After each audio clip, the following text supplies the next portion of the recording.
मंत्र पाठ। ॐ सहनावतु सहनौ भुनक्तु सह वीर्यं करवावहै तेजस्विनावधीतमस्तु मा विद्विषावहै। ॐ शान्तिः शान्तिः शान्तिः।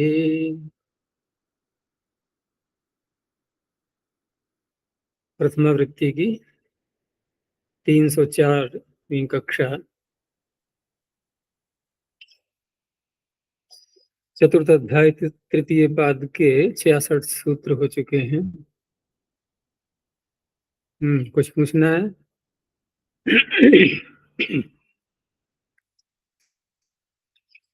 अच्छा जी, ग्रीवाभ्यों जो इसमें जो ग्रीवा शब्द है वह धमनी का वाचक है। तो जो उणादि कोश में सूत्र है शेवा या जीवा ग्रीवा पामिवाह, उसमें निगलति या क्या है तो उसमें? निगलति या निगलति। अच्छा, हाँ, गृह निगरणी धातु से जी। तो उससे धमनी का अर्थ आ रहा है आचार्य, या कोई और है उससे? तो वो भी अर्थ जो है ले लिया है महर्षि दयानंद ने, और उस अर्थ में तो प्रसिद्ध है ही शब्द ये। ये शब्द तो उसी अर्थ में प्रसिद्ध है, क्योंकि जिस भाग में निगलने वाली जो नाड़ी है अंदर, उस पूरे भाग को ग्रीवा कह देते हैं, उसका स्थान जो पूरा है ना।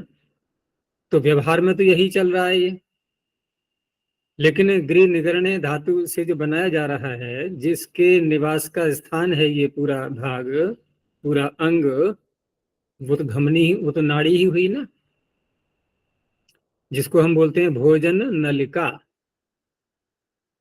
दो नलिकाएं चलती हैं यहाँ पे, एक श्वास नलिका है और दूसरी भोजन नलिका। श्वास की नलिका ऊपर को होती है, भोजन नलिका थोड़ी अंदर को होती है, दोनों मिली हुई रहती हैं। जैसे अगर बोलते समय इसको दबाएंगे यदि यहाँ पे, तो एकदम शब्द बाधित होता है ना, बोलते समय अगर इसको दबा दिया जाए, क्योंकि वो नलिका जो फेफड़ों में जा रही है, जहाँ से श्वास आती है, वो दबने लगती है फिर। और यही भोजन की भी है। तो है तो वास्तव में वो नलिका के लिए ही कथन ग्रीवा शब्द। फिर दूसरा यहाँ पर जो बहुवचन दिया गया है, इसमें था ना ग्रीवाभ्य वणच, तो बहुवचन भी दिया गया है। तो उससे ही पता लग रहा है, क्योंकि धमनियां हैं अनेकों, केवल ऐसा ही नहीं है कि जो धमनी गई वहीं जाकर के एक ही समाप्त हो जाए, वहां से फिर बहुत सारी और धमनियां निकलती हैं। तो उन सब के लिए यहाँ पर ग्रहण किया गया है बहुवचन बोलने के कारण से। महर्षि ध्यान ने जो बनाया है वो तो एक वचन में विपत्ति दिखा दी उन्होंने, और वास्तव में तो श्वास नलिका एक ही है, जहां से भोजन जा रहा है, यहाँ से वो तो आगे चल के शाखाएं बनेंगी फिर उसकी बहुत। तो इस तरह से लगाएंगे संगति, उसमें कोई आपत्ति नहीं।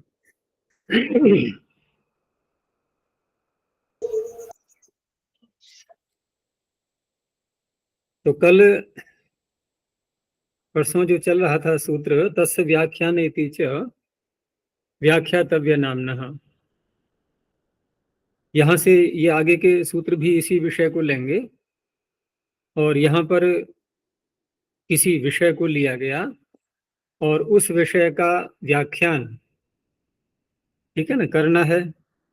तो वहां पर जिस विषय का व्याख्यान करना है, यानी कि व्याख्यातव्य विषय का जो नाम है, व्याख्यातव्य नामनः, उससे यहाँ पर प्रत्यय करना है। अर्थ क्या रहेगा? तो अर्थ भी व्याख्यान ही रहेगा, अर्थात व्याख्यातव्य विषय की व्याख्या करने में ये प्रत्यय होते हैं। जिसकी व्याख्या की जाएगी षष्ठी होनी ही है उसमें, इसलिए तस्य शब्द भी आ गया, तस्य व्याख्याने। अच्छा जी, तो वही इसमें आगे व्याख्यायते अनेन इति व्याख्यानम, तो वो ग्रंथ हुआ या? वो तो व्याख्यान का अर्थ हुआ। व्याख्यान का भी, क्योंकि व्याख्या तव्य में तो तव्य प्रत्यय है, ठीक है ना, धातु से ही सीधा। लेकिन व्याख्यान शब्द में जो ल्युट प्रत्यय है, जो कहा ना तस्य व्याख्याने इति से व्याख्यातव्य नामनः, तो प्रश्न ये उठा कि व्याख्यान क्या है, व्याख्यान क्या है। तो वहां पर उत्तर दिया है कि व्याख्यायते अनेन इति व्याख्यानम। जिस विधि के द्वारा किसी विषय को खोला जाता है, वो सारी जो प्रक्रिया है वो है व्याख्यान। व्याख्यायते अनेन इति व्याख्यानम, वो इसके लिए है, यानी कि लुट प्रत्यय जो किया गया है वो करण अर्थ में किया गया है, करणाधिकरणयोश्च। तो ये तो सामान्य सूत्र हो गया है, इसने भव अर्थ में यथाविहित प्रत्ययों का विधान कर दिया। अब अगले जो आगे सूत्र और भी आ रहे हैं सब इसी विषय को लेते हुए, और दूसरा इसमें वो भी जोड़ देना है, पीछे जो भव तो आ ही रहा था, यहाँ पर व्याख्यान, दोनों अर्थ साथ साथ चलेंगे अब। अर्थात जो व्याख्यातव्य नाम है उसमें होने वाला और उसका व्याख्यान, ये दोनों अर्थ साथ साथ चलेंगे। तो अगला सूत्र आया बहुवचो अंतो दात्ताठ है, अब ये इसका अपवाद हो गया। तो बहुवचः पंचम एक वचनांतम, अंतो दात्तात पंचम एक वचनांतम, ठय प्रथमैक वचनांतम। बहुवच बहवः अचः यस्मिन, ये प्रातिपदिक का बनेगा विशेषण जिसमें बहुत सारे अच हैं। और दूसरा फिर अंतोदात्त, अंतः उदात्तः यस्य। तो बहुवचः अंतोदात्तात किसका बना विशेषण, जो पीछे से आ रहा है, व्याख्यातव्य नामनः। तस्मात् प्रातिपदिकात् भवे व्याख्याने च भव व्याख्यानयोः अर्थयोः ठय प्रत्ययो भवति। भव और व्याख्यान दोनों अर्थों में तो ठय प्रत्यय होगा, तो ये इसका पीछे का अपवाद हो गया। जैसे उदाहरण इसमें दिया है, शत्व और ऋणत्व का द्वंद्व करके पूरा एक शब्द बना लिया, शत्वर्णत्व। समास किया गया ना द्वंद्व, तो समास से अंतोदात्त हो जाएगा। बहुत अच भी है इसमें। तो शत्वर्णत्व ये तो हो गया व्याख्यातव्य नाम, इसकी व्याख्या करनी है शत्वर्णत्व विषय की। अब उसका जो ग्रंथ है शत्वर्णत्वयोः व्याख्यानम, देखो पीछे जो बताया था ना मैंने कि व्याख्यायते अनेन इति व्याख्यानम, यहाँ पर इसको और थोड़ा विस्तार कर देते हैं कि एक तो हो गई प्रक्रिया सारी जिस विधि के द्वारा व्याख्या की जाती है, दूसरा किसी विषय को हमें जानना है तो हम क्या करते हैं, सबसे पहले हम उस विषय का वर्णन जहां किया गया है उस ग्रंथ को ढूंढते हैं। तो ग्रंथ भी क्या हो गया, व्याख्यान। क्यों, ग्रंथ के द्वारा व्याख्यान किया गया, व्याख्या की गई। तो शत्व और ऋणत्व का जो ग्रंथ है, जो पुस्तक है, उसका भी नाम हो गया शत्वर्णत्व, यानी कि उसका नाम बोलने के लिए ही अब यहाँ पर ये प्रत्यय कर लिया हमने ठे। तो शत्वर्णत्वयोः व्याख्यानम शात्वर्णत्विकम। अब यदि ये ठय प्रत्यय नहीं करेगा तो फिर कौन सा प्राप्त होगा, तो अण ही प्राप्त होगा। अण का अपवाद हो गया। दूसरा है कि भव अर्थ में, तो भव अर्थ में जब प्रत्यय करेंगे तो ये पुस्तक अर्थ निकलेगा उसका। जैसे पीछे कहा शत्वर्णत्वयोः व्याख्यानम, तो व्याख्यान तो हो गई पुस्तक।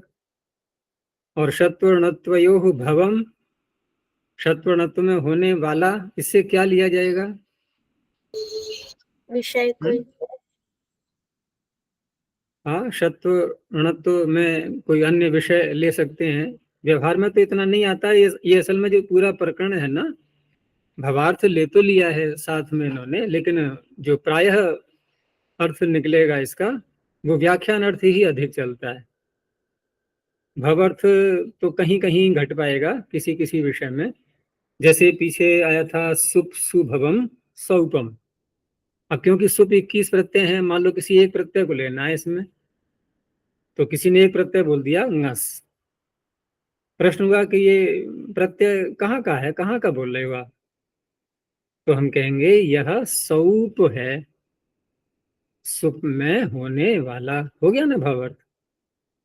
तो कहीं तो घटेगा, कहीं नहीं घटेगा। अब शत्व में होने वाला, तो शत्व तो एक प्रक्रिया हो गई पूरी, शकार करना। हाँ, उसमें ये कह सकते हैं कि शत्व में होने वाला में शत्व करने वाले सूत्रों में, तो थोड़ा बढ़ाना पड़ेगा विषय को। तो कहीं तो सरलता से घट जाएगा, कहीं इस तरह से नहीं घटेगा, लेकिन व्याख्यान सब जगह हो जाएगा। अगला शब्द लक्षणा क्या करनी पड़ेगी, है? लक्षणा करनी पड़ेगी सूत्रार्थ में।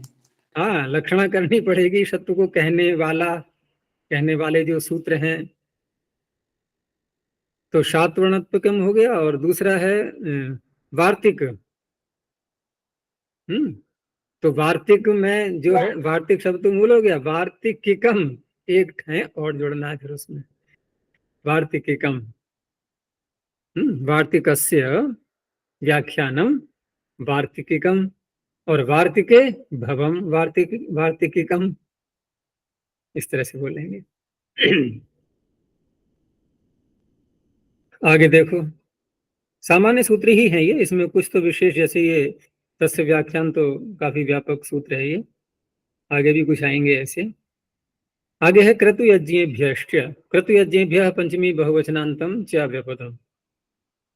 क्रतु किसे कहते हैं? यज्ञ। हवन उसको यज्ञ। आएगा यज्ञ, तो यज्ञ तो पढ़ा हुआ है अलग से भी। दो दो यज्ञ हो गए क्या?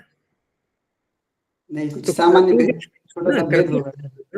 क्रतु शब्द ठीक है, यज्ञ का पर्यायवाची है, और उसमें निघंटु में भी दिया हुआ है, मख शब्द भी आता है, कई हैं शब्द, क्रतु भी है उसमें। और मख तो एक पूरा जो यजुर्वेद में मंत्र आता है ना, बहुत बड़ा मंत्र, तो मखस्य मखस्य मखस्य करके भरमार है उसमें। मख शब्द को देखना कितनी बार आया हुआ है। तो क्रतु शब्द सामान्य रूप से सोम यागों का वाचक होता है, ये जिसमें सोम का अभिषेक किया जाता है, सोम की आहुतियां दी जाती हैं। यज्ञ एक सामान्य शब्द है, इसमें सारे ही ले लिए जाते हैं, ठीक है ना। तो यह क्रतु कह करके यज्ञ जो अलग से लिया गया है, उसका तात्पर्य है कि अगर केवल क्रतु बोलेंगे तो सोमयागी ही तो आएंगे, लेकिन सोमयाग विशेष होते हैं तो इसलिए उसको अलग से शब्द बोल दिया है। और यज्ञ शब्द जो सोमयाग नहीं है, अन्य सामान्य, उनको भी ले लेते हैं। तो अन्य सामान्यों में किसी एक विषय को लेकर के कोई यज्ञ किया जा रहा है, वहां भी ले सकते हैं, बहुत से आ सकते हैं शब्द इसके अंदर, तो दोनों को ले लिया गया है। अब ये जो पंचमी का दिया है, तो ये किसका बनेगा विशेषण? व्याख्यातव्य नामनः। जिनकी व्याख्याएं की जाएंगी वो क्रतु या यज्ञ होने चाहिए। तो क्रतुवाचिभ्य बहुवचन दिया है, तो बहुवचन होने से स्वरूप से हट जाएंगे शब्द, ये वाची जुड़ जाएगा। तो क्रतुवाचिभ्यो यज्ञवाचिभ्यश्च षष्ठी समर्थेभ्य व्याख्यातव्य नाम प्रातिपदिकेभ्यो भव व्याख्यानयोरर्थयोः ठञ् प्रत्ययो भवति। तो क्रतु का अग्निष्टोम तो प्रसिद्ध है, ये सोम यागों की प्रकृति कहलाती है। ये पीछे ही मैंने बताया है कई बार, उस पुस्तक को पढ़ना, बहुत अच्छी पुस्तक है वो, अग्निष्टोम से लेकर अश्वमेध पर्यंत वाली। तो वहां पर स्पष्ट पता लगेगा कि जितने भी सोमयाग हैं उनकी प्रकृति, प्रकृति का तात्पर्य प्रकृति में जो क्रियाएं होती हैं सारी, उनमें थोड़ा सा परिवर्तन करते करते अन्य याग जो बनेंगे सोमयाग के, बहुत सारे नाम हैं उनके, तो प्रकृति तो पूरी आनी है, बस थोड़ा थोड़ा सा परिवर्तन होता रहेगा। तो अग्निष्टोम सभी सोमयागों की प्रकृति कहलाती है। तो अग्निष्टोम से व्याख्यानो ग्रंथ, वो भी अग्निष्टोमिक। और अग्निष्टोमे भवोवा, तो उसको भी कहेंगे अग्निष्टोमिक है। ऐसी राजसूय, है, वाजपेय, ये सब सोमयाग कहलाते हैं। तो राजसूय कह, वाजपेयी कह। अब यहाँ जो अलग से ठय का विधान करना पड़ा इस सूत्र से, तो पूर्व सूत्र में देखें तो अंतोदात तो उसने बहुवच तो कहा ही था, तो इसमें तो बहुत अच्छी ही लग रहे हैं हमें, जैसे अग्निष्टोम है, राजसूय है, वाजपेय है, ये बहुत अच्छी नहीं है क्या?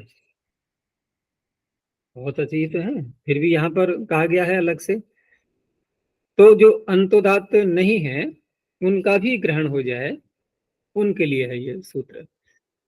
क्योंकि यहाँ पर जो शब्द बनेंगे जैसे राजसूय वाजपेयी शब्द ही है ये, तो इसमें राजन शब्द पूर्व रहते हुए और सु धातु से क्या प्रत्यय इत्यादि जो करते हैं, राज्य सूयते या राजा सूयते ऐसे करके, तो ये जो प्रत्यय है जैसे क्यप है तो ये तो अनुदात्त रहेगा, है ना, अनुदात्त नहीं हुआ ये। और जो कृत, वैसे भी कृत प्रत्यांत ऐसे भी शब्द होते हैं सारे, तो उसमें जो सूत्र आता है छठे अध्याय में आएगा, गति कारकोपपदात् कृत। गति कारक और उपपद, ये उपपद समास करेंगे ना राजसूय वाजपेयी आदि में, तो गति कारक और उपपद, इनसे आगे जो कृदंत कोई शब्द होता है तो उसका आद्युदात्त होता है, तो फिर ये सारे ही अंतोदात्त नहीं बन पाएंगे। अंत में जो रहेगा वो अनुदात्त रहेगा। तो पूर्व सूत्र से प्राप्ति नहीं थी, इसलिए अलग से इस सूत्र को कहा गया है, क्योंकि प्रत्यय तो वही आ रहा है ठे पीछे से। अब केवल यज्ञ शब्द को लिया इन्होंने। अब जैसे मैंने कहा था ना कि एक सामान्य यज्ञ कोई भी ले सकते हैं जो सोम याग नहीं है, जैसे पाक यज्ञ, तो पाक यज्ञ पकाने की सारी विद्या वो सब क्या, यज्ञ तो एक बहुत व्यापक शब्द है ना भाई, जितने भी कार्य हैं जहां पर कुछ भी मिश्रण हो रहा है, यज्ञ, देव पूजा, संगतिकरण, संगतिकरण जहां हो रहा है वो सारी प्रक्रिया सब यज्ञ ही कहलाती है। ये सारी सृष्टि ही यज्ञ है। वो गीता में श्लोक आता है ना, सह यज्ञ प्रजा सृष्टवा पुरोवाच प्रजापति ही। परमात्मा ने जो है प्रारंभ में ही सृष्टि के ये सारा जो सृष्टि की प्रक्रिया दिखा करके वो यज्ञ प्रारंभ कर दिया उन्होंने, और ये यज्ञ पूरा 432 करोड़ वर्ष तक चलता रहेगा। बहुत बड़ा यज्ञ है उनका, यज्ञ ही चल रहा है सब, निरंतर प्रतिक्षण परिवर्तन चलते ही रह रहे हैं। तो पाक यज्ञ जिसमें पाक विद्या का विधान है सारा, वो पाक यज्ञ हो गया, पाक यज्ञ कहा। ऐसे ही नाव यज्ञ, अब नव विद्या जहां भरी हुई है सब नाव यज्ञ कहा। ये नहीं है कि नाव में बैठ कर के यज्ञ करेंगे तो ये विषय के अनुसार हैं ये सारे शब्द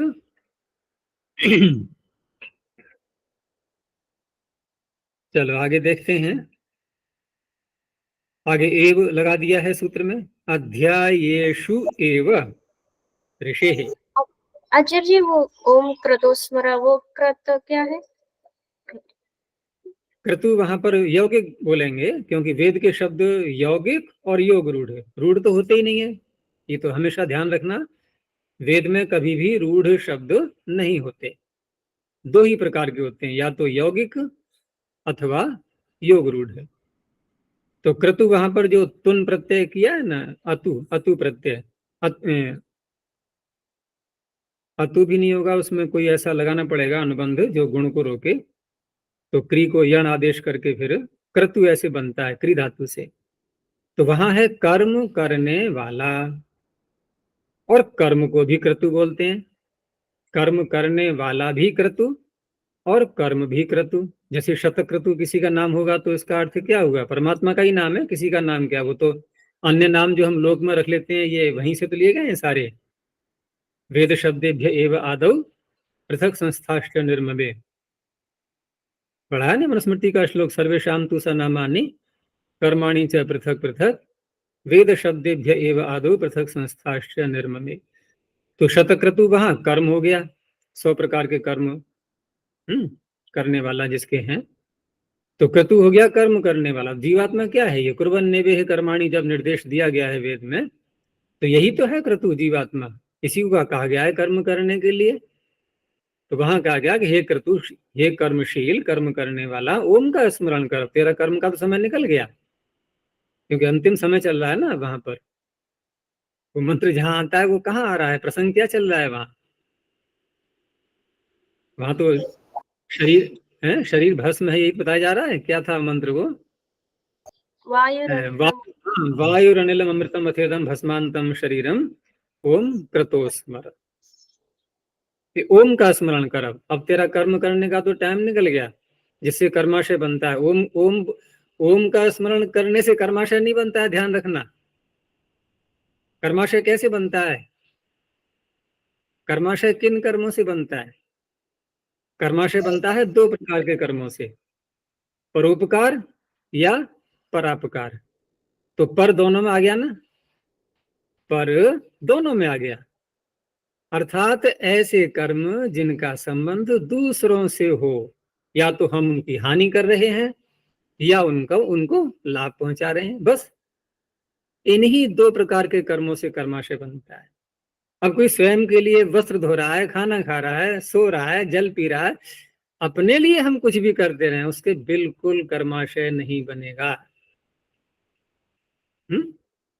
संस्कार बनेंगे। संस्कार तो हर चीज से बनते हैं, अपने लिए करें या दूसरे के लिए करें, कर्माशय नहीं बनता।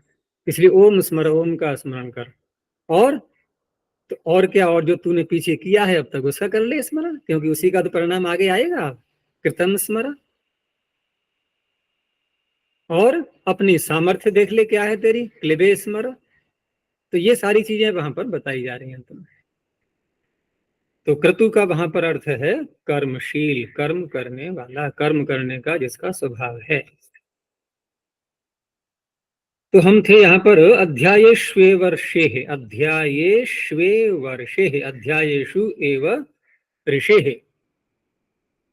अध्यायेषु सप्तमी बहुवचनांतम, एव अव्ययपदम ऋषे पंचम एकवचनांतम। अब ऋषे जो शब्द यहाँ दिया गया है, तो ये प्रातिपदिक का बनेगा, यानी व्याख्यातव्य नाम का विशेषण बनेगा। और अध्यायेषु जो कहा गया है ये बनेगा अभिधेय। जैसे पीछे ग्रंथ आदि को बोला था हमने, लेकिन यहाँ ग्रंथ न कह करके ग्रंथों में जो भाग होते हैं अलग अलग, जो वर्गीकरण कर देते हैं, उन अध्यायों को कहने के लिए ये सूत्र शब्द बनाएगा। तो षष्ठी समर्थेभ्य व्याख्यातव्य नामभ्य ऋषिवाचिभ्य प्रातिपदिकेभ्य ऋषे भव व्याख्यान अर्थयो ठय प्रत्ययो भवति। लेकिन किस अर्थ में? अध्यायेषु एव अभिधेयेषु, एव कह करके निर्धारण कर दिया। अब ग्रंथ को कहने के लिए नहीं, अपितु उसमें विद्यमान अध्यायों को कहने के लिए। तो वशिष्ठ का कोई ग्रंथ, वशिष्ठस्य ग्रंथस्य व्याख्यान, और तत्र भवोवा। तो अब वशिष्ठ के ग्रंथ का जो व्याख्यान है जिस अध्याय में, उस अध्याय को भी हम वासिष्ठिक कहेंगे, या उस अध्याय में होने वाला कोई विषय आदि उसको भी, क्योंकि ये जो अध्याय शुद्ध है दोनों में घटेगा, भव अर्थ में भी और व्याख्यान अर्थ में भी। तो वासिष्ठ को अध्याय, ऐसे ही वैश्वामित्र को अध्याय। तो ये नियम करने के लिए है, और अण का अपवाद बनेगा, ये ठय प्रत्यय हो गया। आगे दो शब्द और जोड़े, ये यज्ञ से संबद्ध हैं, यागों से। तो पौरोडाश, पुरोडाशात ष्ठन, पौरोडाश पुरोडाशात पंचम एकवचनांतम, निष्ठन प्रथम एकवचनांतम। समाहार द्वंद्व कर लेंगे, दो शब्द हैं। तो पौरोडाश पुरोडाश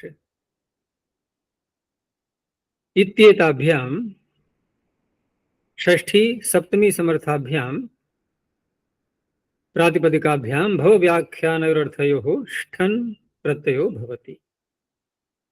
तो शब्द दो हैं, पौरोडाश और पुरोडाश। दोनों का एक ही अर्थ है, बस केवल थोड़ा व्युत्पत्ति में अंतर है।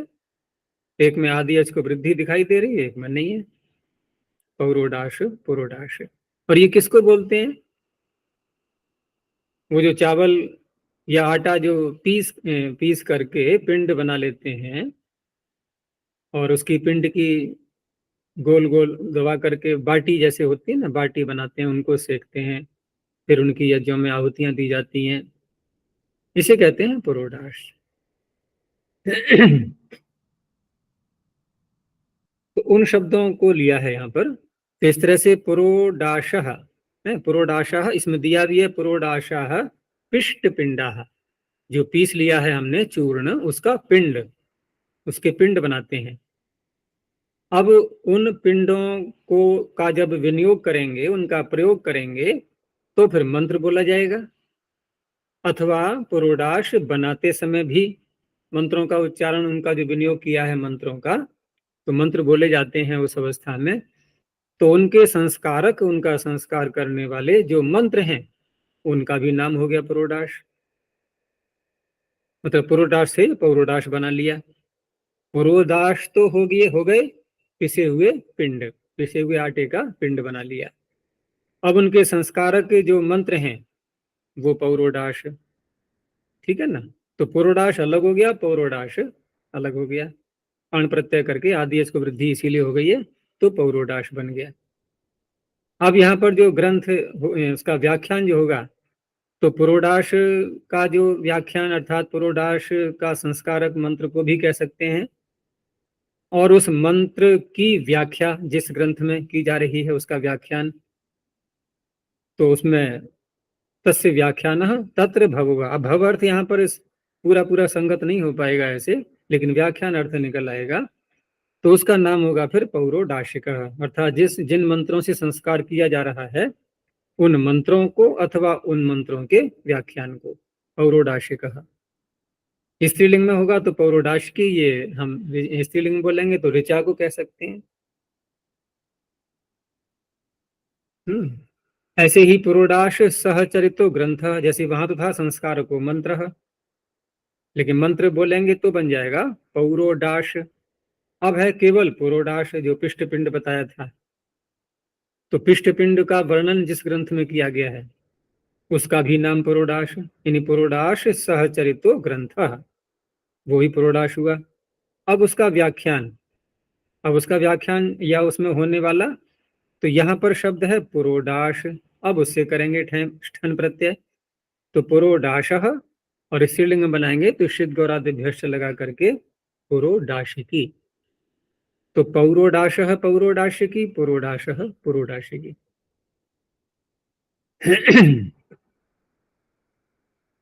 आगे है छंदसो यदणु। छंदसः एक शब्द लिया है केवल यहाँ पर, छंदसः पंचम एकवचनांतम, यदणु प्रथमा द्विवचनांतम। षष्ठी समर्थात् छंदस प्रातिपदिकात् भव व्याख्यानोरर्थयो यदणौ प्रत्ययो भवतः।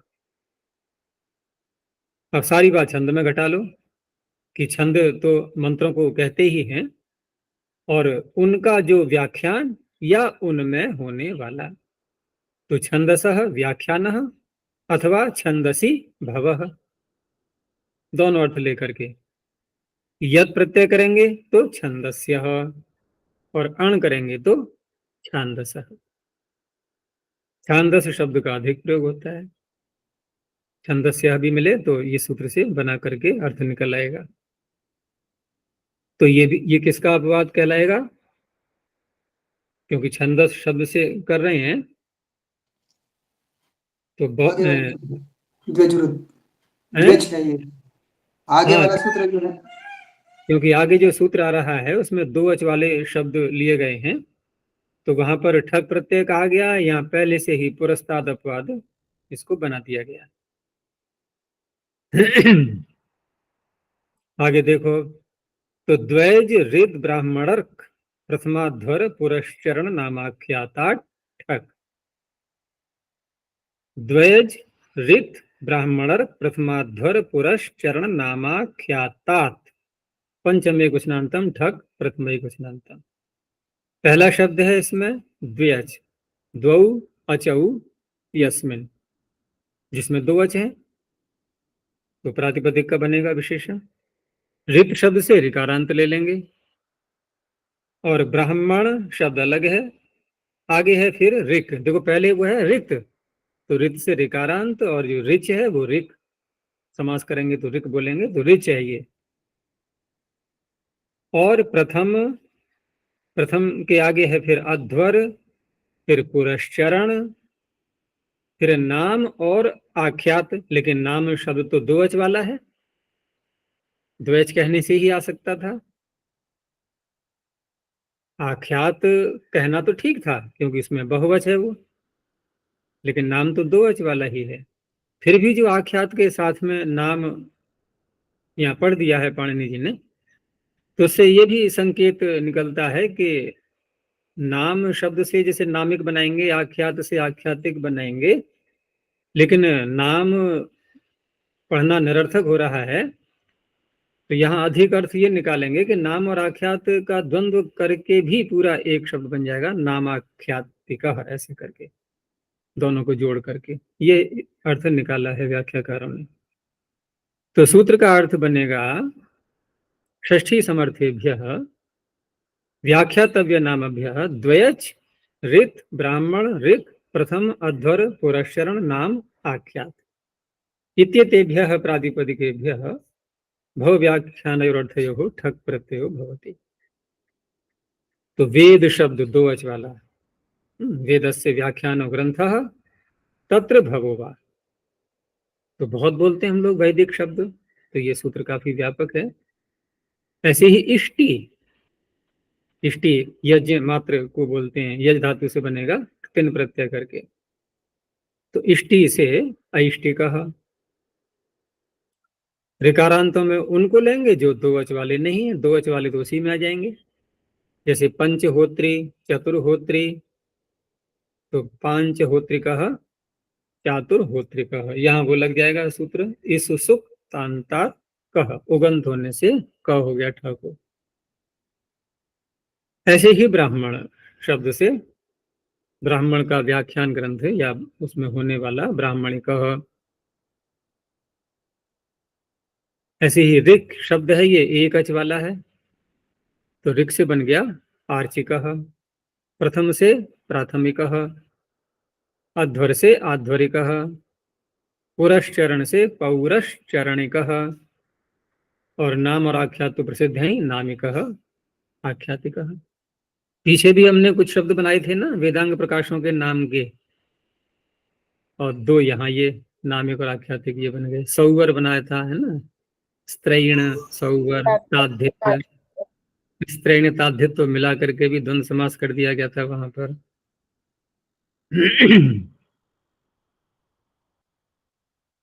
आगे गण पढ़ दिया है इन्होंने, और सूत्र बोला अण ऋगयनादिभ्यः, ऋगयनादि गण है ये। तो अण प्रथमैक वचनांतम ऋगयनादिभ्यः पंचमी बहुवचनांतम, ऋगयन आदिर्येषाम्। तो ऋगयनादिभ्यः व्याख्यातव्य नामभ्यः प्रातिपदिकेभ्यः भव व्याख्यानयोरर्थयोः अण प्रत्ययो भवति। अब यहाँ जो अण किया जा रहा है ये अलग अलग प्रकार से बनेगा अपवाद, क्योंकि गण में कोई शब्द कैसा है कोई कैसा है। जैसे इस गण में जो दिए हैं इन्होंने शब्द, तो पहला तो शब्द ऋगयन आना ही है, लेकिन अन्य जो प्रसिद्ध शब्द हैं इसमें एक न्याय शब्द आया हुआ है, इसमें व्याकरण शब्द भी है, निगम शब्द भी है, संवत्सर मुहूर्त शिक्षा उपनिषद निमित्त, ये सारे प्रसिद्ध शब्द हैं इसके अंदर। तो जहां जहां हम ये देखेंगे कि कैसे कैसे अपवाद बनेगा,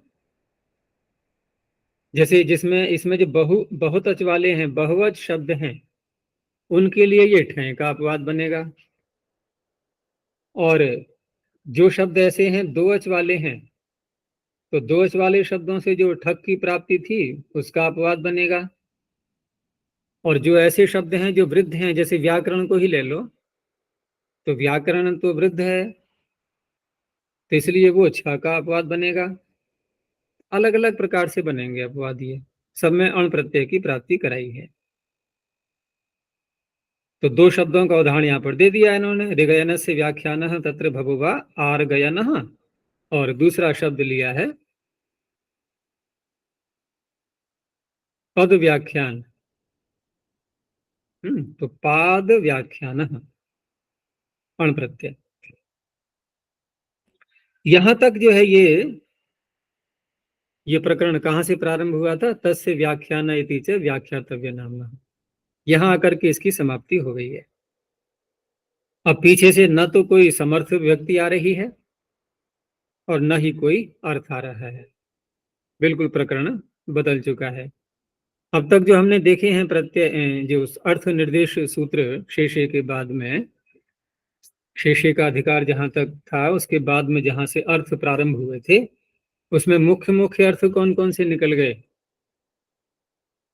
तत्र जातः और तत्र भवः। तत्र भवः, ये दो तो मुख्य हैं ही। तस्य व्याख्यान इसको भी ले सकते हैं, लेकिन ये ज्यादा प्रसिद्ध नहीं है। तत्र जातः, तत्र भवः, और तीसरा आ रहा है मुख्य तत आगतः। तो तत्र जातः तत्र भवः में तो समर्थ व्यक्ति दोनों में एक जैसी ही है, सप्तमी है। वो दोबारा तत्र इसलिए कहना पड़ा था क्योंकि जहां समाप्ति हो रही थी तत्र जातः की, वहां पर एक सूत्र ऐसा आ गया था जो समर्थ व्यक्ति दूसरी आ गई थी वहां, इसलिए फिर तत्र को दोबारा कहना हुआ था। नहीं तो तत्र की अनुवृत्ति चल रही थी लगातार, परंतु एक सूत्र अंत में आ गया था। कौन सा था वो? तदस्य सोढ़म, तदस्य सोढ़, इसलिए फिर दोबारा तत्र कहा गया। अब सप्तमी समाप्त हो चुकी है, अब पंचमी का चलेगा। तो ततः अव्ययपदम आगतः प्रथमैक वचनांतम। पंचमी इसलिए है क्योंकि तसिल प्रत्यय कर लिया गया है, पंचम्यास तसिल। तो पंचमी समर्थात प्रातिपदिकात आगतः इत्यस्मिन् अर्थे यथावेतम प्रत्यय भवति। आगत का अर्थ है सीधा आया हुआ, बस इतना ही लेना है। वो आया हुआ क्या है? वो कुछ भी हो सकता है, कोई मनुष्य, कोई वस्तु। तो उदाहरण हम यथा विहित ही लेंगे सब, जैसे पीछे कहे गए। ये कोई अन्य प्रत्यय तो नहीं कर रहा है नया, प्राग दिव्यत्वण का अधिकार चल रहा है। तो इस अण को बोलते हैं प्राग दिव्यतीय अण। अण तो और भी हैं, जैसे अभी पीछे अण ऋगैना दिव्या। लेकिन ये जो अन्य सूत्रों में जो आते हैं ना अण जगह जगह, ये बाधक बाधन के लिए, इनको प्राग दिव्यतीय नहीं बोलते हैं। जब प्राग दिव्यतीय बोलते हैं तो इसका अर्थ है कि कोई सूत्र ऐसा लगाया जा रहा है जो यथाविहित प्रत्यय कर रहा है। तो यथाविहित में सीधा उसी का अधिकार चल रहा होता है। अब उसमें जो सूत्र पीछे आ चुके हैं उनको देखेंगे। जैसे श्रुघ्न शब्द से करना है तो कोई भी सूत्र पीछे नहीं आया, तो तथागत ने अण कर दिया, श्रौघ्न मातुरः। ये तीन ही उदाहरण आते हैं इनके बार बार। जहां मुख्य सूत्र आया तो प्रसिद्धि प्राप्त कर लिया इन्होंने। मथुरा बहुत प्रसिद्ध हो गया है ना, अब तो मथुरा समाचार में भी प्रसिद्धि को पा रहा है धीरे धीरे। मथुरा और वाराणसी, पहले था अयोध्या, तो अयोध्या में राम मंदिर बना। अब वाराणसी और मथुरा में भी जो मुस्लिमों के बनाए हुए बहुत सारे स्थान है ना, उन सब ने अधिकार कर लिया था। मुगलों के शासन में हुआ ही था ऐसा। सब भारतीय जो मंदिर आदि थे उनका विनाश हुआ और वहां पर उन्होंने अपने अपने प्रतिष्ठान खड़े कर लिए। अब धीरे धीरे सारी जांचें हो रही हैं उनके पीछे की, सब सब तोड़ तोड़ के बनाए जाएंगे अपने। यही चलता रहेगा विवाद, झगड़ा जो है समाप्त तो होता ही नहीं है। आध्यात्मिकता की बातें कोई नहीं करता, बस यही सारा जातिवाद चल रहा है। तो श्रौघ्न माथुरा, राष्ट्र ले लिया है बार बार, क्योंकि हम राष्ट्र में रह ही रहे हैं, सभी लोग अपने अपने राष्ट्र में रहते ही हैं, तो राष्ट्रीय है। और ये सूत्र किसी भी देश में पढ़ने वाला रहने वाला पढ़ेगा तो राष्ट्रीय शब्द का तो प्रयोग कर ही सकता है वो। चलो अब क्या होगा? अब फिर इसके अपवाद आने शुरू हो जाएंगे।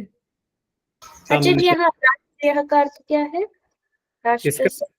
यहाँ राष्ट्रीय तथागत राष्ट्र से आया हुआ। राष्ट्र से आया हुआ का मतलब क्या है? महाराष्ट्र से। राष्ट्र से आया है तो किसी और राष्ट्र में जाएगा तब कहेंगे राष्ट्रीय।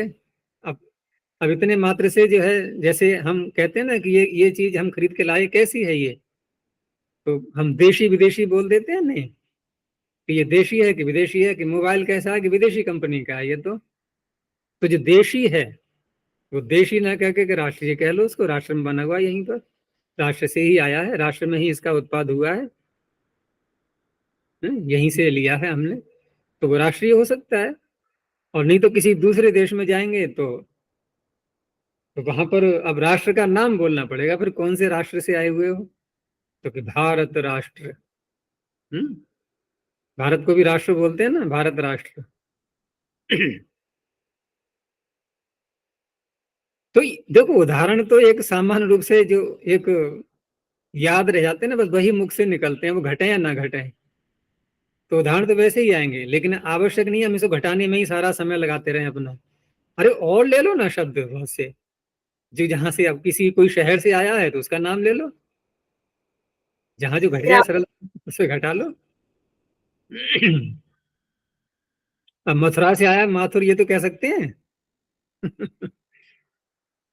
मथुरा से आया है तो किसी और नगर में जाएगा, तब मथुरा में ही रह रहा है तो नहीं कहेगा मथुरा से आया हूं मैं। ये कब क्या कहा जाएगा। अब आगरा में रह करके अनमोल थोड़ी बोलेगा मैं आगरा से आया हूँ। हाँ, बदायूं में आना होगा तो कहा जाएगा मैं आगरा से आया हूँ अभी। चलो आगे देखते हैं, अब इसके अपवाद देखते हैं। तो ठगाय स्थानेभ्यः, ठक प्रथमैक वचनांतम, आय स्थानेभ्यः पंचमी बहुवचनांतम। आय किसे कहते हैं।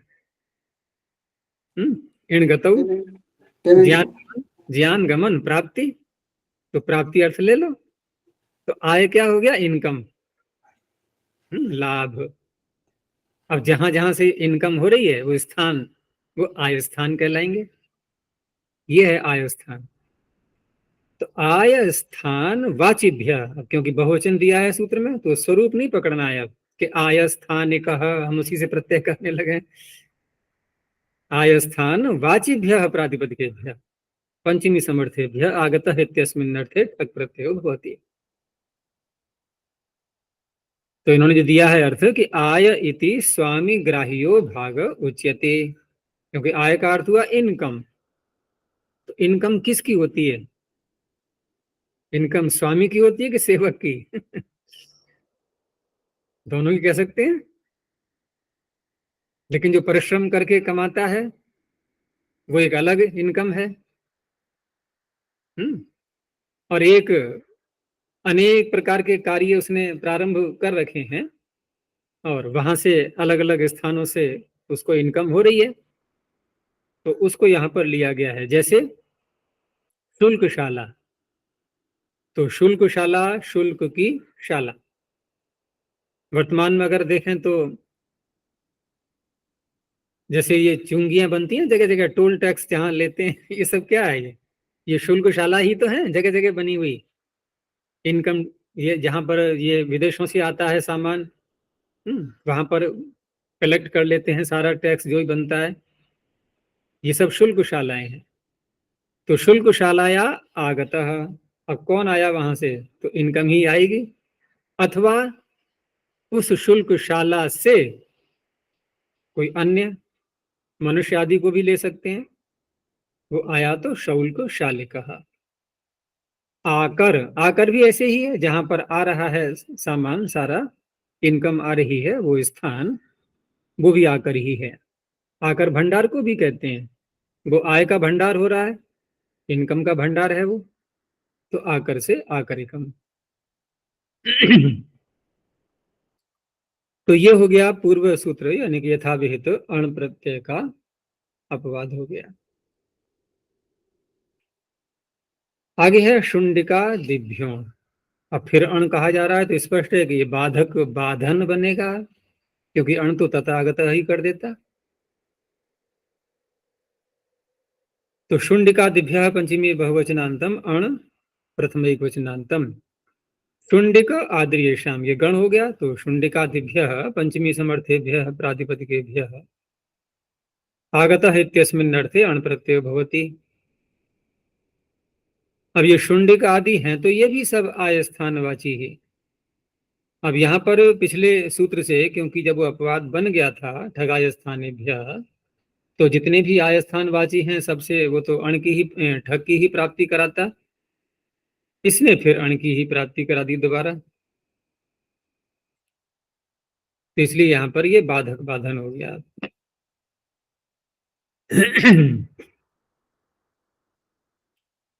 बाधक बाधन इसलिए भी इसको कहा जाएगा, जैसे कोई ये भी प्रश्न कर सकता है कि केवल शुंडिका दिव्य इतना ही कह दें और यथा विहित ऐसे अर्थ कर लें, तो ऐसा नहीं, क्योंकि गण में जो शब्द आ रहे हैं उसमें आवश्यक नहीं है कि सर्वत्र ठग की ही प्राप्ति हो ठगाय स्थानेभ्य से।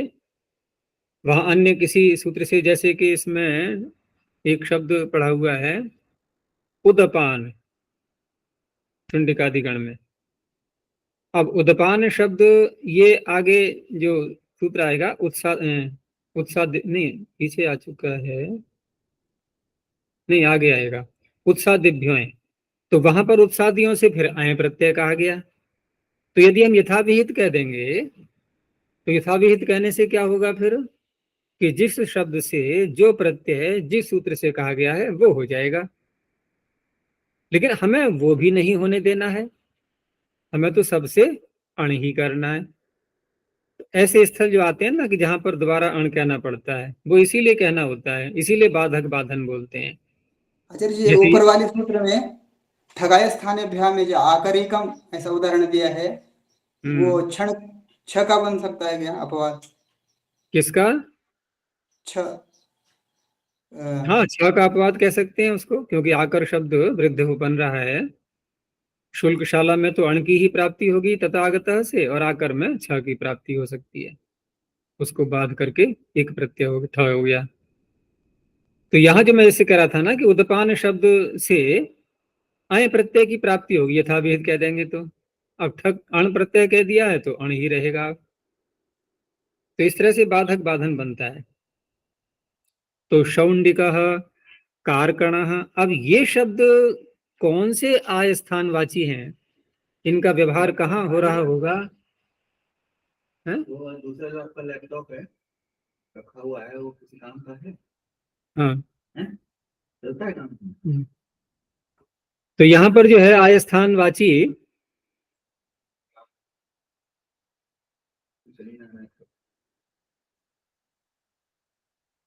तो थोड़ी देर के लिए ले लो अभी ऐसे ही। चलता है काम आपका?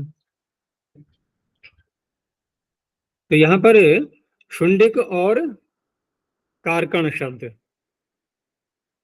अब ये किस प्रकार के आय स्थानवाची रहे होंगे उस काल में? वर्तमान में तो इनका कोई प्रयोग ऐसा नहीं दिखाई देता कहीं पर भी, हैं ये सब आय स्थान के ही केंद्र बने हुए हैं। तो इससे शौंडिक और कारकण है। आगे विद्यायोनि संबंधेभ्यो वै, ये थोड़ा व्यापक सूत्र है। तो विद्यायोनि संबंधेभ्य पंचमी बहुवचनांतम, वै प्रथमैक वचनांतम। यहाँ विद्या योनि संबंध, ठीक है ना, विद्या और योनि, इनका पहले द्वंद्व समास करेंगे, विद्या च योनिश्च, और फिर संबंध के साथ में समास करेंगे, कृत शब्द ला करके कृत का लोप कर देंगे बाद में। यानी विद्या योनिभ्याम कृतः संबंध, विद्या योनि संबंध विद्या के द्वारा किया हुआ संबंध अथवा योनि का संबंध। तो विद्या का संबंध पढ़ने पढ़ाने से होता है, अध्यापक शिष्य आदियों का, और योनि संबंध जो है ये जो हमारे माता पिता के साथ में संतानों का जो संबंध होता है, ये सब योनि संबंध कहलाता है, जिसे हम कहते हैं ना व्यवहार में खून का रिश्ता। खून का रिश्ता और विद्या का रिश्ता। तो यहां ऐसे शब्द लिए जाएंगे। तो विद्याकृत संबंधेभ्य योनिकृत संबंधेभ्यश्च प्रातिपदिकेभ्य पंचमी समर्थेभ्य आगतार्थे वहीं प्रत्ययो भवति। तो पहले विद्या का उदाहरण दिया है, अब इसमें देखो समास में भी पहले विद्या शब्द को रखा है, दोनों दो दो वच वाले ही। इसमें यह भी पता लगता है कि महत्ता किसकी अधिक है, योनि संबंध की महत्ता नहीं है, क्योंकि जन्म ना जाए तो ये शूद्र है, वो तो सारे शूद्र हैं, उसमें क्या क्या विशेषता है बताओ। विद्या पढ़ी नहीं है, सारे इकट्ठे कर दिए गए, कैसे छांटोगे उसमें, अब क्या है, कुछ नहीं, एक ही वर्ण है उनका, कौन सा, शूद्र। विद्या से अंतर आ जाएगा, इसलिए विद्या की महत्ता, बिना विद्या पढ़े केवल योनि मात्र संबंध होना निरर्थक, कोई लाभ नहीं उसका, विद्या को पहले लिया गया। तो विद्या का संबंध जैसे उपाध्यायात आगतम, अब उपाध्याय, उपाध्याय शब्द को जो यहाँ लिया गया, संबंध बोलने वाले का क्या है वहां पर, तो विद्या का संबंध हो गया, विद्या के संबंध के कारण से ही उपाध्याय नाम पड़ा है उसका, अगर अध्यापन नहीं कर रहा है तो उपाध्याय नहीं है वो। अब वहां से आया हुआ क्या, मनुष्य भी हो सकता है, वस्तु भी हो सकती है, पुस्तक ले लो, कुछ भी ले लो, उपाध्याय से प्राप्त हुई है, ये उपाध्याय से आई हुई है, औपाध्यायकम, औपाध्यायकम। ऐसे ही शिष्य भी उसी संबंध के अंतर्गत आ गया, तो शिष्यात आगतम शैष्यकम, आचार्याद आगतम आचार्यकम। योनि संबंध में अभी ये अन्य आ जाएंगे, परिवार के लोग, माता पिता, फिर उनके माता पिता, ये सब योनि संबंध कहलाते हैं, जो वंश परंपरा जो चलती है। तो माता महाद आगतः मातामहकः, संपत्ति को भी कह देते हैं ना, संपत्तियां जो प्राप्त होती हैं पीछे से, उनको भी कह सकते हैं। पितामह से आया हुआ पितामहकः, मातुल भी उसी के अंतर्गत आ गया, क्योंकि मातुल जो है माँ का भाई होता है, तो माँ के साथ हमारा संबंध, फिर माँ का संबंध हुआ अपने भाई के साथ में, क्योंकि दोनों के पिता एक हुए, माता पिता, माता के और मामा के माता पिता एक हैं कि अलग अलग हैं?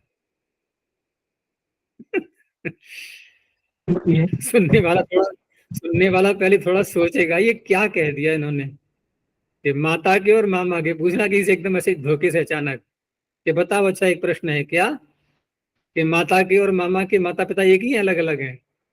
तो कुछ देर तो सोचेगा वो क्या उत्तर दूं। तो मातुल कहा, अब इसका ये अपवाद आगे आ रहा है, क्योंकि यही सूत्र आगे ले जाएंगे ना, इसने तो वही प्रत्यय कर दिया सबसे। अगला सूत्र कह रहा है नहीं, ऋतष्ठ हैं, इनमें से कुछ को हटा दो, तो ऋतः पंचम एकवचनांतम ठय प्रथम एकवचनांतम है ऋतः, तो ऋकारांतात सारे वही शब्द ले लेंगे पीछे से, ऋकारांतेभ्यः विद्या योनि संबंधवाचेभ्यः प्रातिपदिकेभ्यः आगतार्थे ठय प्रत्यय होती, इसने ठय कर दिया। अब ये सब तथा आगता के अपवाद बन रहे हैं ये, और फिर उसके अपवाद के अपवाद बन जाते हैं, यहाँ वही का अपवाद, वही बना अण का अपवाद, और ये अण का अपवाद बन, ये इसका वही का अपवाद बन गया ठय। तो ऋकारांत ले लिए, उसमें से विद्या संबंध में से ऋकारांत लिया पहले, जैसे होत्री पोत्री, ये सब क्या है, होत्री पोत्री आदि, ये सब विद्या के संबंध के साथ इनका संबंध बना है, ये सब पढ़ करके बनते हैं ऐसे। ये पोत्री वो नहीं है जो हम बोलते हैं ना कि जो पुत्र की संतान होती है, पोता पोती। हाँ हिंदी में चल जाता है ना, पोता पोती बोल देते हैं, ये वो पोत्री नहीं है, ये विद्या का संबंध अलग है। जो होते हैं ना ऋत्विज, 16 ऋत्विज, तो 16 ऋत्विजों में जब गिनती पूरी की जाएगी तो वहां पर पोत्री भी एक ऋत्विज है, उसको लिया गया है ये। योनि संबंध वालों में जैसे भ्रातृ, स्वश्री, मातृ, पितृ भी तो है, लेकिन पितृ का सूत्र आगे आ रहा है, उसको यहाँ नहीं लिया है उदाहरण के रूप में, तो भ्रातृकम स्वाश्रिकम वो सब लग जाएगा यहाँ पर, इसी सुक्तांतात कह, और मातृ से बन गया मातृकम। ये सब संपत्तियों को ज्यादा कहा जाता है इन सब शब्दों से, तो ये कहाँ से मिला है आपको, ये सामान, ये मकान, ये जमीन, ये सब कहाँ से मिला, कि हमारे माता की है, मातृक है ये, पिता के लिए एक सूत्र आगे आ गया, पितुर यच्च। तो पितुः पंचम एक वचनांतम, यत् प्रथम एक वचनांतम। पितृ शब्दात्, पितृ प्रातिपदिकात् पंचमी समर्थात् आगतः इत्यस्मिन् अर्थे यत् प्रत्यय भवति। अब चाल बोल दिया है तो हम पीछे का भी ले लेंगे, उसका अपमान नहीं करेंगे, तो ठें भी ले लिया। अब पितृ से दो बन जाएंगे, जैसे पीछे मातृक बनाया था तो पैतृक भी बना लो, कोई आपत्ति नहीं है, लेकिन एक और बनाओ, पितृम। अब ये कैसे बनेगा? ये तो बड़ी समस्या आ गई।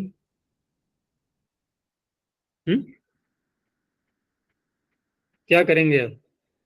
अनमोल बनाओ, पितृ और आगे यत का या जोड़ दो, तो पितृ होना चाहिए ना, पितृयम।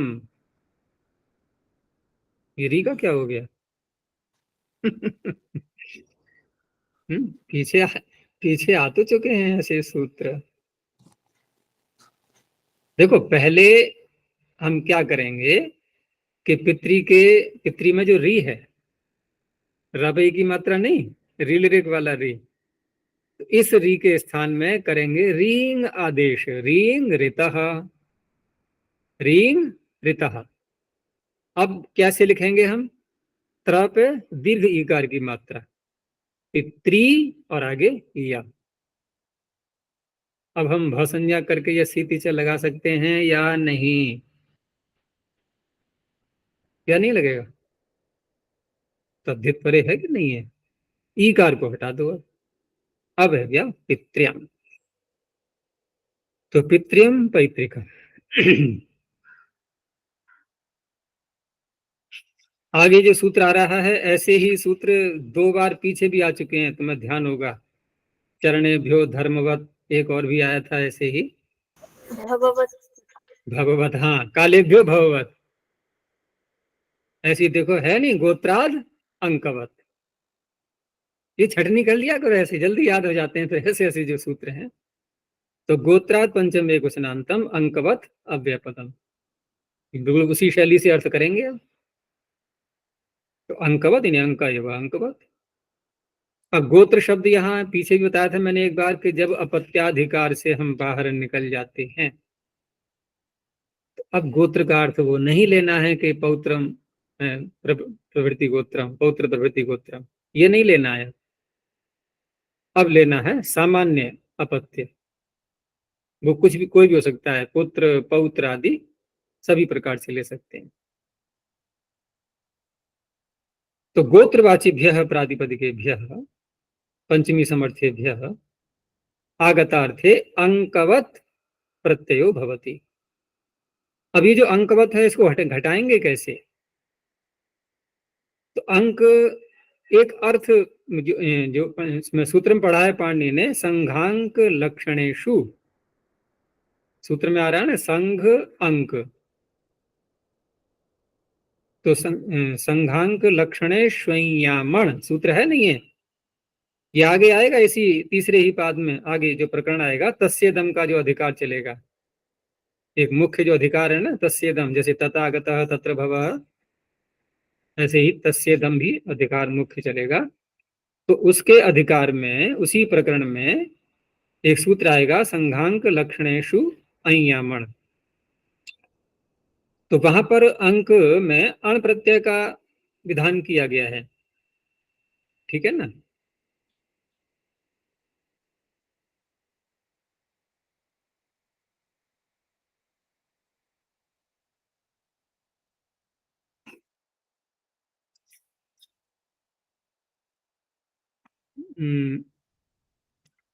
हाँ, तो वहां पर जो है अंक शब्द से जो प्रत्यय का विधान किया गया है, लेकिन वहां एक सूत्र ये भी है, गोत्र चरणाद वों,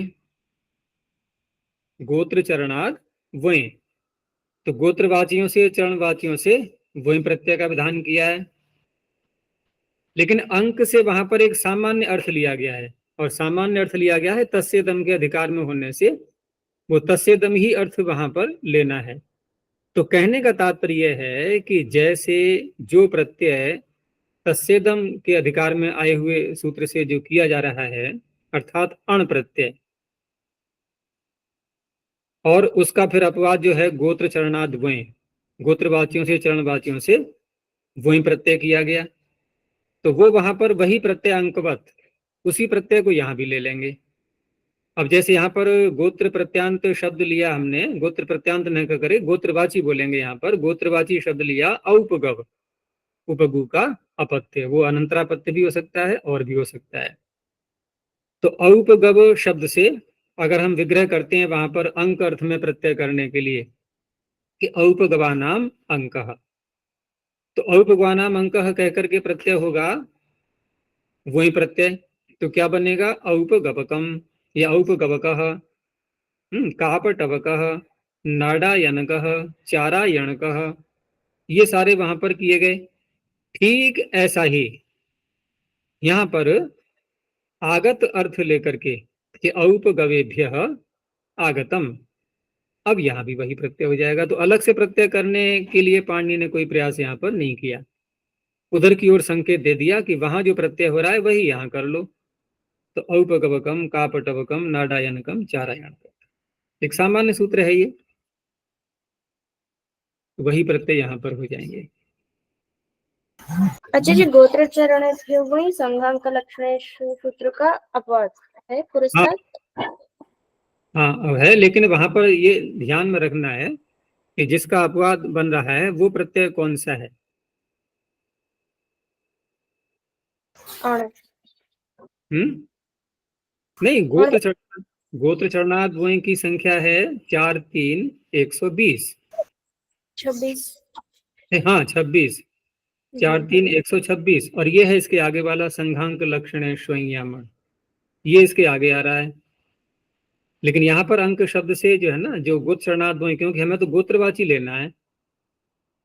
देखो संघांक लक्षण संयमण तो अण की प्राप्ति करा रहा है, तो कोई प्रश्न कर सकता है कि फिर अण लेना है ना, यहाँ पर अंक अर्थ में अण का विधान है और यहाँ कह रहे हैं अंकवत।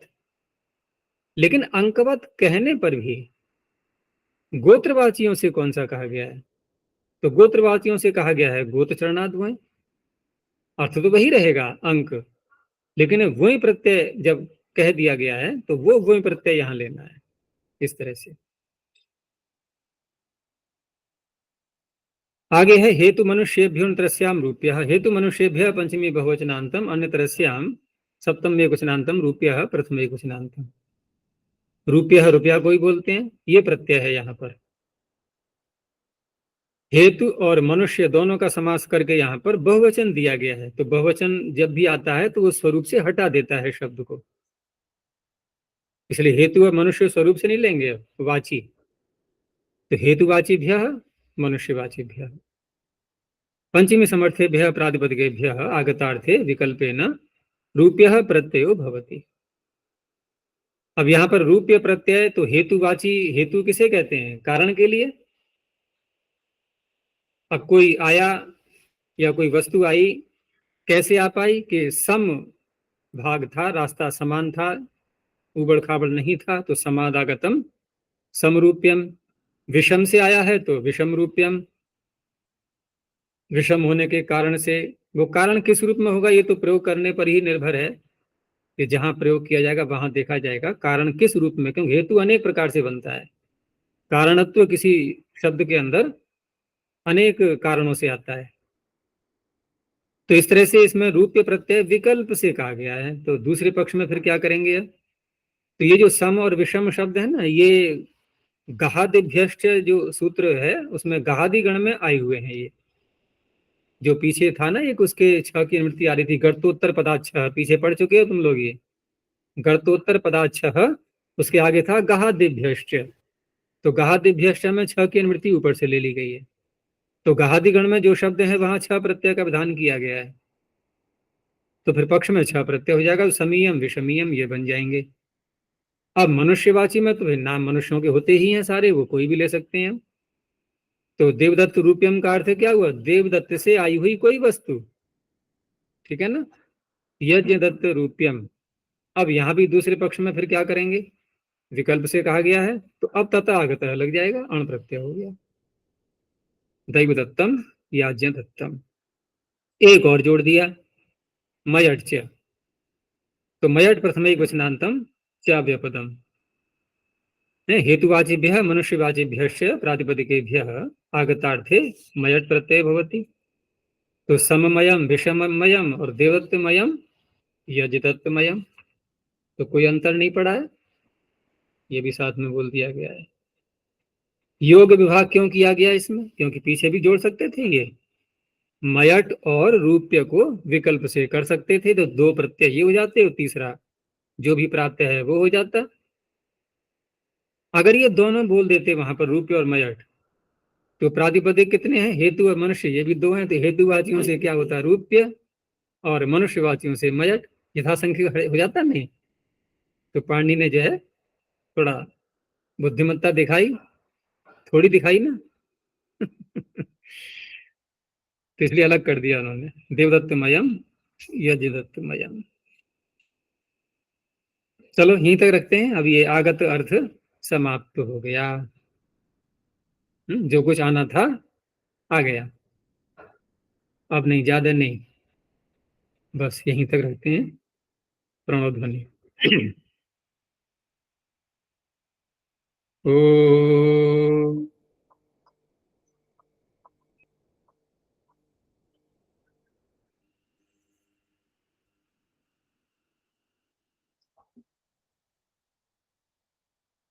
ओ